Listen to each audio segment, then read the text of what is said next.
বাবুজান ফকির এই বয়সে হযরত ওমর ইসলামের কাজে এসেছিল। সুবহানাল্লাহ বলে।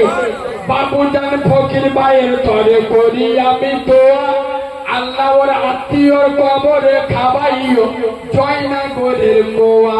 আরো খোদা থাকে তুমি অতি তাড়াতাড়ি, দয়া করে দিও খোদা টাকা সুমো গাড়ি। বলে আল্লাহুম্মা আমিন।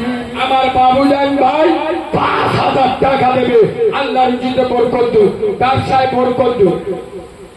আর একটু ছোটে দড়িতে ধরো, আরে একজন হবে না ৫,০০০। এবার তোদের হাতে ভাই ধরে বলি দে ভাই দে।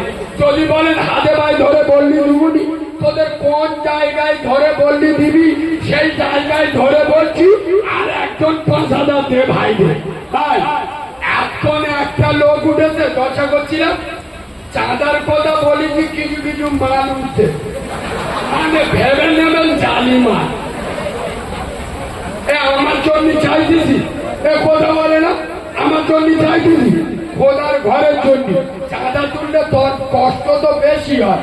আমি পেলেন ওয়াজ করে চলে যাব, আমি কেন চাঁদা তুলবো? কিন্তু চাঁদার দরকার আছে না নেই? আর কথা বলে না আছে না নেই? এবার আর একজন ৫,০০০ দে না ভাই। আর সোনার ভাই আয়াব্বা, আর একজন বলো না সোনার বাপ, কলজের বাপ, আল্লাহ তোমার রুটি